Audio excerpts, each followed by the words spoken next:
On va rester en Europe du Sud. On reste avec les Catherine aussi d'ailleurs. Et c'est la dernière présentation. Je vais vous demander un peu d'attention, d'autant que je n'ai pas de PowerPoint. Donc voilà, vous allez être obligé de me suivre avec précision. Donc sur l'Espagne, ce que je vais vous présenter, c'est peut-être d'abord trois traits saillants des migrations de travail en Espagne, parce qu'elles vont conditionner ce qui se passe dans le secteur agricole. Et puis après, j'en viendrai à ce secteur agricole, un peu sur les conditions de travail, mais aussi l'action des organisations syndicales dans ce secteur. Donc comme l'Italie, l'Espagne, c'est un pays d'immigration tardive à partir des années 1990. Et je pense que ça conditionne aussi la façon dont l'immigration est vue en Espagne, le fait que c'est longtemps été un pays d'émigration. Donc en 1990, il y a à peine 0,5% de la population totale qui est d'origine étrangère. Et maintenant, on atteint un niveau similaire à celui des autres pays développés avec un peu moins de 18%. Pour ce qui concerne les travailleurs étrangers, ils représentent en 2023 un peu moins de 13% de la population active. Ça, c'est un peu pour peindre le tableau.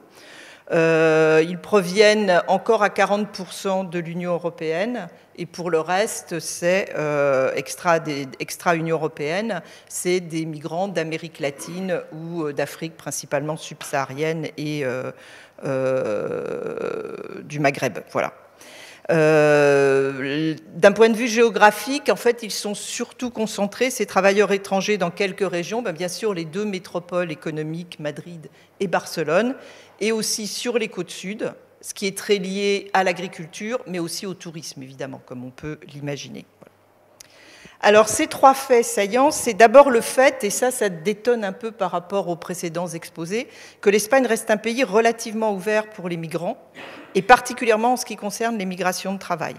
Alors, c'est le résultat, je vous dis, de cette histoire, et puis aussi d'une vision humaniste qui perdure face à la migration, puisque elle est vue comme une chance pour l'Espagne, mais c'est aussi, et ça il faut le dire, ces migrations sont aussi vues comme une chance de développement économique de l'Espagne. Donc il y a les deux aspects qui sont liés. Donc les politiques migratoires, quand on les regarde, les politiques migratoires espagnoles, elles ont toujours une grande dimension d'adaptation au marché du travail. Alors on a certes des politiques de contrôle, je ne veux pas dire qu'on rentre comme on veut en Espagne, il y a des politiques de contrôle aux frontières, notamment en lien avec les réglementations européennes, et puis de restrictions aussi particulièrement depuis les années 2000. Mais cette ouverture, elle demeure, et elle oscille à la fois entre une volonté de favoriser l'immigration légale, mais aussi d'en limiter les effets, et notamment les effets d'appel sur le marché du travail. Alors, c'est d'abord passé par des vagues de régularisation par les pouvoirs publics, et puis à partir de 2000, par la mise en place d'une procédure de régulation permanente, et c'est assez original, qui s'appelle l'arraigo social o professionnel, enracinement, arraigo c'est enracinement, c'est toujours un peu compliqué à traduire, donc enracinement social ou professionnel, qui est un titre permanent, en fait, une régularisation permanente, bon, avec une durée limitée, mais qui n'est plus liée au fait d'avoir un emploi, et qui nécessite quand même d'avoir déjà un contrat de travail et d'avoir une certaine durée de présence continue sur le territoire espagnol, 2 à 3 ans selon les cas. Récemment, ces procédures d'accès à la régularisation ont encore été assouplies, notamment par une loi de juillet 2022 qui a créé un enracinement pour la formation, arraigo para la formación. Les bilans sont d'ailleurs assez mitigés de cette dernière modalité d'enracinement. Donc, en fait, ces visas permanents, ces titres de séjour permanents régularisés, c'est le Graal que cherchent à obtenir tous les migrants saisonniers ou temporaires, notamment ceux qui souhaitent rester plus durablement en Espagne. En moyenne, il faut encore, malgré les différents assouplissements de la réglementation, entre 6 et 7 ans pour obtenir un titre de résidence temporaire, mais surtout, le dispositif génère des tas de trafics et de pratiques frauduleuses, notamment trafic de faux contrats de travail, trafic d'attestation de résidence, etc., etc. Et d'après les estimations qu'on peut faire, l'Espagne reste encore un des pays où il y a énormément de migrants en situation irrégulière, mais c'est quand même très inférieur, en tout cas dans l'agriculture, à ce qu'il y a aux États-Unis. C'est estimé entre 10 et 20%, c'est très large parce qu'évidemment on ne peut pas compter très facilement les migrants temporaires. Donc le travail informel et la situation irrégulière restent quand même la solution pour beaucoup de migrants. Alors, deuxième point saillant, c'est qu'au-delà du cadre légal, l'insertion des travailleurs migrants dépend des spécificités de chaque marché du travail national. Or, justement, la spécificité du marché du travail espagnol, c'est sa précarité, avec un taux élevé de contrats temporaires qui est rarement descendu en dessous de 30% et qui est encore à l'heure actuelle de 24%. Donc les migrants temporaires n'ont en fait pas de difficulté à s'intégrer sur le marché qui est déjà très dual et à bénéficier des possibilités de contrats précaires qui sont offerts aussi aux travailleurs nationaux. En fait, il y a deux types de contrats temporaires. Un CDD qu'on pourrait dire classique, justifié par les besoins de production, remplacement d'un salarié absent, etc., qui est au maximum d'un an. Et un autre type de contrat qui est contrat fixe discontinu, contrat fijo discontinuo, qui est plutôt un contrat saisonnier, c'est-à-dire c'est un contrat à durée indéterminée, mais avec des saisons qui sont avec une activité de travail saisonnière. Pour les étrangers, il y a une bizarrerie, c'est que ça reste le même type de contrat, mais la durée maximale est de 4 ans. Donc on a en fait un contrat à durée indéterminée, mais avec une durée déterminée de 4 ans. Bon. Donc la situation de ce point de vue-là des étrangers, et notamment dans l'agriculture, n'est pas différente de celle subie par le reste du salariat espagnol. Et la qualité des emplois temporaires, elle est, comme vous pouvez l'imaginer, avec de bas salaires, peu d'autonomie dans le travail, des taux d'accidents plus élevés, etc., et des durées de travail plus longues. Alors, ces mauvais résultats, ils sont aussi liés au fait que aussi ces emplois précaires sont concentrés dans certains secteurs de l'activité qui sont pourvoyeurs d'emplois faiblement qualifiés et de mauvaises conditions de travail. Et ce sont les grands classiques, les services aux particuliers, l'hôtellerie-restauration, l'agriculture et la construction. Et ce sont justement, comme par hasard, les secteurs qui font également le plus recours à de la main-d'œuvre immigrée temporaire, souvent de très courte durée. Dernière originalité, et là c'en est une vraie, et ça va franchement concerner beaucoup plus directement l'agriculture, c'est le fait qu'en Espagne, et ça distingue ce pays des autres pays européens, il y a depuis longtemps, 1993, la mise en place d'un système de régulation des flux migratoires légaux au travers de quotas ou de contingents qui visent à organiser ces flux en fonction des capacités d'absorption du marché du travail. Donc, et ces quotas annuels ont été systématisés en 2000 sous la forme de contratos en origen, c'est-à-dire des contrats qu'on peut traduire par en origine. C'est une assez mauvaise traduction, mais c'est-à-dire qu'en fait, c'est un recrutement à partir du pays d'origine pour des activités saisonnières. Alors, chaque année, après consultation des partenaires sociaux, il y a un décret qui va fixer les emplois et les activités ouverts à ces contrats en origine. Et les travailleurs recrutés sont sélectionnés dans leur pays sur la base d'offres faites par les travailleurs espagnols. Par ailleurs, il y a une adaptation au niveau régional, local, des activités concernées et du nombre de travailleurs concernés. Donc c'est un système de migration circulaire plutôt unique, qui au départ était pensé pour lutter contre l'immigration clandestine, tout en maintenant les conditions de survie économique des secteurs qui ont recours, et c'est particulièrement l'agriculture, parce que quand on regarde les contrats en origine, c'est essentiellement dans ce secteur qu'ils sont employés. Alors dans la pratique, cela dit, ces contrats fonctionnent plutôt comme des outils de segmentation du marché du travail, avec un va-et-vient entre migration légale et migration illégale en fonction du nombre de contrats en origine disponibles chaque année. Et on voit que, par exemple, pendant la crise de 2008-2010, il y a eu une très grande réduction du nombre de contrats en origine possibles. Et à ce moment-là, il y a de nombreux travailleurs immigrés, notamment marocains et marocaines, qui avaient l'habitude de venir tous les ans pour les récoltes en Espagne, qui du coup ont basculé dans la clandestinité. Donc ça crée un va-et-vient entre les deux. Alors venons-en au secteur agricole, je dirais qu'il est plus ce qu'il était. L'Espagne agricole l'Espagne paysanne n'existe plus vraiment. Il représente à l'heure actuelle un peu moins de 3% du PIB, donc tout à fait comparable, moins que la France par exemple, et presque 4% de la population active. Ça fait à peu près 800 000 personnes qui travaillent dans l'agriculture. Et ce chiffre est en baisse depuis 2 décennies. Il est de plus polarisé. On en est à combien, là ?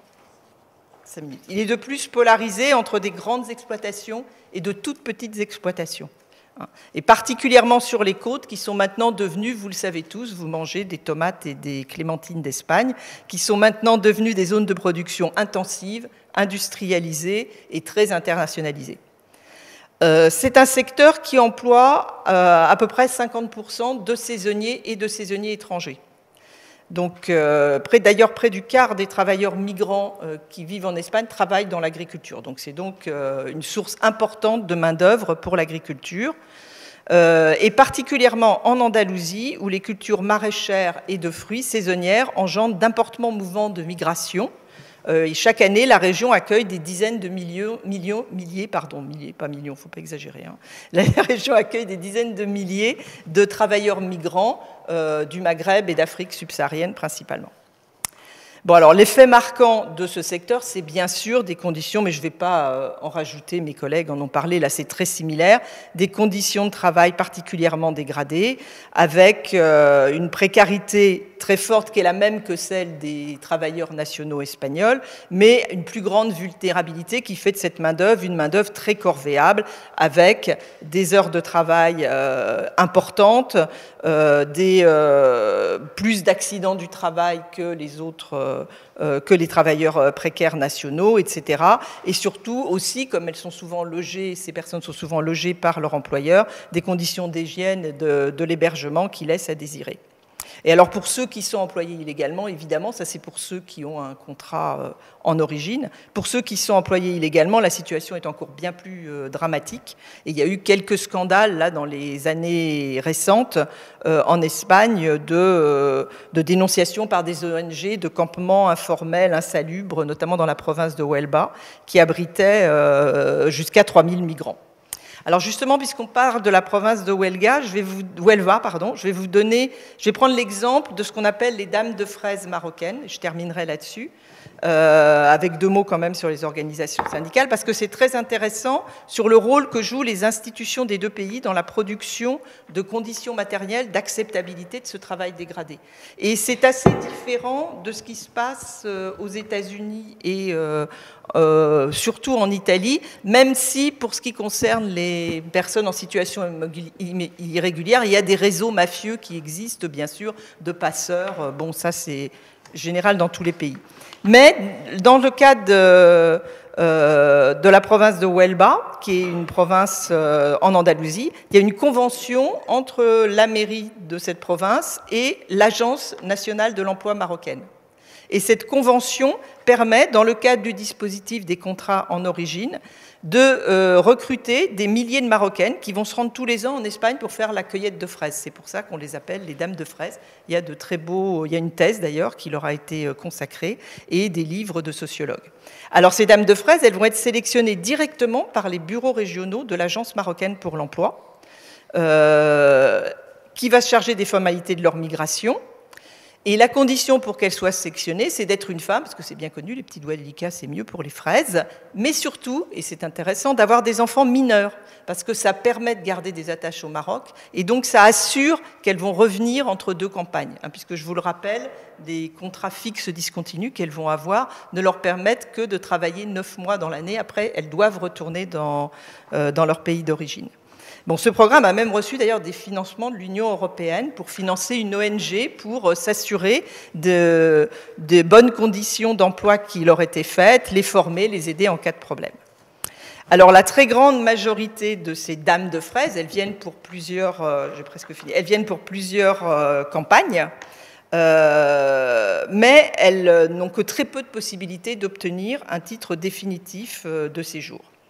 Alors face à cela, pour les organisations syndicales espagnoles, c'est assez difficile de défendre concrètement les migrants temporaires. Alors, il faut dire quand même que les organisations syndicales espagnoles en Europe ont été très tôt préoccupées par les questions de l'immigration et qu'elles ont mis en place et développé des actions assez innovantes, qui sont d'ailleurs en général reconnues comme telles par les autres syndicats européens, avec des structures dédiées pour ces travailleurs. Par exemple, dès 1986, en Catalogne, les Comisiones Obreras mettent en place des centres d'information, et après l'URT, qui est la 2e principale organisation syndicale espagnole a aussi mis en place des bureaux d'information dans la quasi-totalité des villes espagnoles.